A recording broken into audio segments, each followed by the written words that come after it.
Hello everyone and welcome back to our channel, that is Topper Ninja Agriculture, and we are here to brush up your knowledge for upcoming agriculture competitions. And we are a team of agriculture enthusiasts who are trying to bring up more agriculture professionals from you guys. ठीक है, so I am your friend Seema and I'll be covering your general agriculture for government jobs. So friends, as you know कि government की जो vacancies release होती हैं, government job के लिए जो वैकेंसी रिलीज होती हैं उसके 1 महीने बाद या 2 महीने बाद ही एग्ज़ाम्स होते हैं. और एग्रीकल्चर का सिलेबस तो इतना वास्ट है कि 1 महीने में या 2 महीने में कवर करना पॉसिबल नहीं है. तो स्टूडेंट्स कंफ्यूज हो जाते हैं कि क्या पढ़ें क्या ना पढ़ें, अगर ये छोड़ दिया तो यही एग्ज़ाम में तो नहीं आ जाएगा, ये इम्पोर्टेंट है या क्या इम्पोर्टेंट है. So don't worry friends, I am here to guide you for that. Okay, so as you know DDA vacancies are out and very soon we are going to have our exam. तो चलिए आज DDA SO से ही श्री गणेश कर देते हैं. तो आज के लेक्चर में हम लोग डिस्कस करेंगे अबाउट DDA वैकेंसीज और सिलेबस क्या क्या है, फंडामेंटल ऑफ हॉर्टिकल्चर. ठीक है, ये सब टॉपिक हम आज के लेक्चर में डिस्कस करेंगे. सो DDA की जो वैकेंसीज़ हैं वो है, टोटल वैकेंसीज़ है 48 और 48 वैकेंसीज़ हैं. अब स्टूडेंट्स का डाउट रहता है या स्टूडेंट्स डरे रहते हैं कि 48 वैकेंसीज़ हैं, हमारा तो कोई चांस ही नहीं है, फालतू हम लोग इतना मेहनत करें और उसके बाद भी कुछ ना हो तो क्या किया जाए. So friend don't worry, vacancy 48 हो या 1000 हो या 1 हो, हमें तो सिर्फ एक सीट के लिए मेहनत करनी है. तो अपसेट ना होइए और मेहनत शुरू करिए. तो चलिए सिलेबस देख लेते हैं. सिलेबस आपका जो है वो 2 पार्ट में डिवाइड किया गया है. पहला है जो है कि आपकी बेसिक नॉलेज चेक करने के लिए, that is test for reasoning, quantitative aptitude, general awareness and English language. और दूसरा जो पोर्शन है वो कवर किया गया है आपकी प्रोफेशनल नॉलेज के लिए. प्रोफेशनल नॉलेज का जो सिलेबस है वो इधर लिस्ट आउट कर दिया गया है, आप इसका स्क्रीनशॉट ले लीजिए. 1 बाय 1 हम पूरा सिलेबस कवर करेंगे. तो सबसे पहले जो मैं आपको ओवरव्यू बता देती हूँ पूरे सिलेबस का. सबसे पहले है हॉर्टिकल्चर, हम लोग को हॉर्टिकल्चर पूरा कवर करना है. सेकंड है फ्लोरिकल्चर कवर करना है. फ्लोरिकल्चर में आप देख लीजिए ऑर्नामेंटल्स कवर करना है, लैंडस्केपिंग कवर करना है, फ्लावर्स और फ्लावर्स के प्रोपगेशन मेथड, डिफरेंट प्रैक्टिसेस जो होती है फ्लोरिकल्चर में वो सब कवर करना है. और थर्ड आपका जो है वो है मेडिसिनल क्रॉप्स. मेडिसिनल क्रॉप के लिए भी हम लोग थोड़ा बहुत स्टडी करेंगे. ठीक है, तो चलिए फर्स्ट टॉपिक शुरू करते हैं, जो है फंडामेंटल ऑफ हॉर्टिकल्चर. ठीक है, तो हॉर्टिकल्चर जो है वो वर्ड का मतलब क्या है और हॉर्टिकल्चर वर्ड जो आया कहाँ से है. ठीक है, तो चलिए देखते हैं. जो हॉर्टिकल्चर वर्ड है वो 2 लैटिन वर्ड से डिराइव किया गया है. First one is hortus, that means garden, and second one is cultura, that means cultivation. So cultivation of garden is called horticulture. और अगर हम प्रॉपर डेफिनेशन देखी जाए इसकी, तो प्रॉपर डेफिनेशन देख लेते हैं. That is horticulture is the branch of agricultural science which deals with the production, utilization, improvement of fruits, vegetable, flowers etcetera. Means horticulture एक ऐसी ब्रांच है एग्रीकल्चर की जिसमें कि production, utilization, improvement of fruits, vegetables और flowers के बारे में डिस्कस किया जाता है या डील किया जाता है. ठीक है, अब क्वेश्चन आता है कि व्हाई हॉर्टिकल्चर इज़ इम्पोर्टेंट, मतलब हॉर्टिकल्चर इम्पोर्टेंट क्यों है. सो फ्रेंड्स मैं आपको बता दूं कि horticulture is the backbone of commercial farming.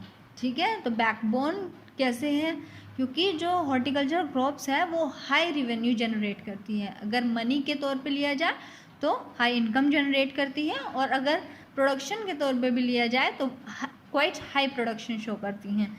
ठीक है, तो और जो है हॉर्टिकल्चर जो क्रॉप्स हैं उनकी एक्सपोर्ट वैल्यू बहुत ज़्यादा है. ठीक है, तो जैसे देखा जाए अल्फांजो मैंगो की एक वैरायटी है, उसकी एक्सपोर्ट वैल्यू बहुत ज़्यादा है, या एक्सपोर्ट जो इंटरनेशनल मार्केट है उसमें बहुत डिमांड है. कैशू नट की बहुत डिमांड है और स्पाइसेस की बहुत डिमांड है. स्पाइसेस तो इंडिया की बहुत फेमस है. अब स्पाइसेस क्यों फेमस है इंडिया की, क्योंकि जो इंडिया का क्लाइमेट है वो बहुत डाइवर्सिफाइड क्लाइमेट है और इसमें वेरिएशन ऑफ क्रॉप मिल जाता है. वेरिएशन ऑफ स्पाइसेस मिल जाता है, वेरियस स्पाइसेस मिल जाती हैं, जिससे कि एग्रीकल्चर के जो इंटरनेशनल मार्केट है उसमें इसकी डिमांड को इंक्रीज़ करे देता है, ठीक है। और एग्रीकल्चर की जो जीडीपी है उसमें भी हॉर्टिकल्चर 30% कंट्रीब्यूट करता है। 30% is quite high number friends. और जो है हॉर्टिकल्चर जो है वो आपका क्या करता है, एम्प्लॉयमेंट जनरेट करता है। अब एम्प्लॉयमेंट कैसे जनरेट करता है, जो हॉर्टिकल्चर क्रॉप्स है फ्रेंड्स वो क्या करती हैं कि लेबर इंटेंसिव क्रॉप्स हैं। लेबर इंटेंसिव मतलब कि पूरा साल फार्मर्स को एंगेज रखती हैं या लेबर्स को एंगेज रखती हैं। कैसे, क्योंकि इसमें डिफरेंट प्रैक्टिसेस फॉलो होती हैं। पहले वीडिंग करो, ट्रेनिंग प्रूनिंग करो, या बहुत सारे इंटरकल्चर ऑपरेशन पूरा साल इसको एंगेज करके रखती हैं, तो इसीलिए एम्प्लॉयमेंट जनरेट करती हैं। और जहाँ बात आती है न्यूट्रिशनल वैल्यूज़ की, सो आपने सुना ही होगा कि an apple a day keeps doctor away. सोचिए, जब एक एप्पल आपको इतना न्यूट्रिशन प्रोवाइड करता है तो पूरी हॉर्टिकल्चर क्रॉप्स जब आप यूटिलाइज करेंगे तो वो कितना न्यूट्रिशन प्रोवाइड करेंगी, ठीक है। तो चलिए हॉर्टिकल्चर की अब ब्रांचेस देख लेते हैं। ब्रांचेस हैं तो फर्स्ट ब्रांच है pomology, second one is olericulture, floriculture, plantation crop, spices crops, medicinal and aromatic crop and post harvest technology, and last one is the propagation, plant propagation. So friends, these are the branches of horticulture and we will cover these one by one. Okay, so first one is pomology. So pomology जो है Latin Greek words, मतलब जो pomology word है वो दो language से derive किया गया है।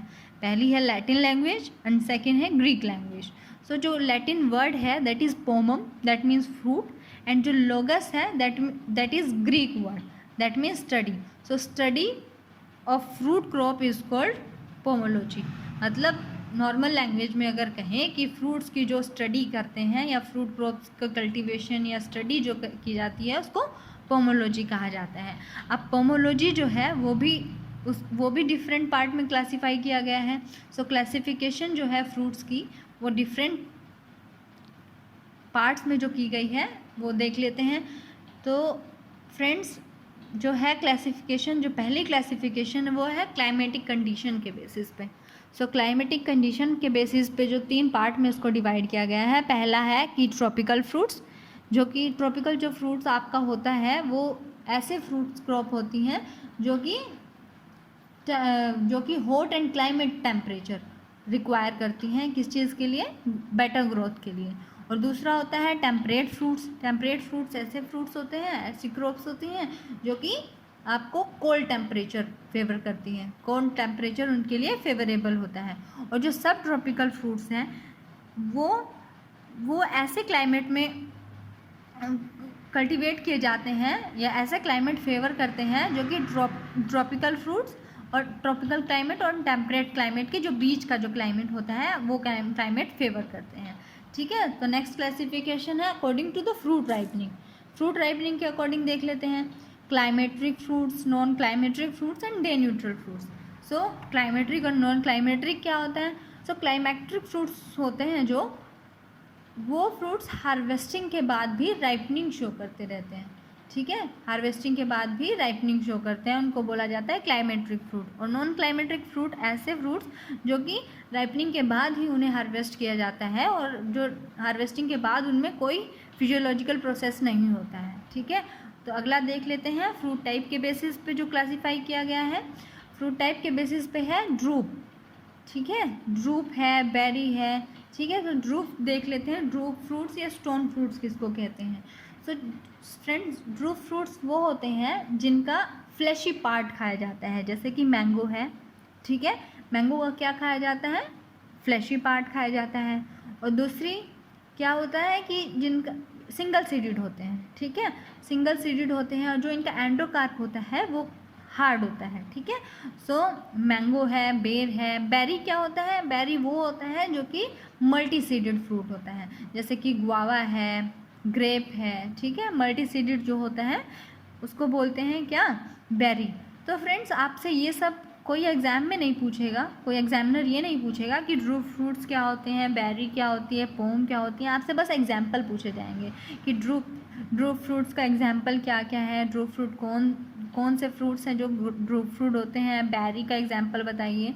तो देख लेते हैं, जो ड्रू फ्रूट्स हैं वो है मैंगो, बेर, बेरी है ग्रेप्स और गुआवा, पोम है एप्पल, ब्लोस्टा है क्या पोमोग्रेनेट, एंड हेस्पेरिडियम सिट्रस है, sorosis pineapple, berry mulberry sorry, nut है लीची, कैशू नट, कैप्सूल है ओकरा एंड आंवला।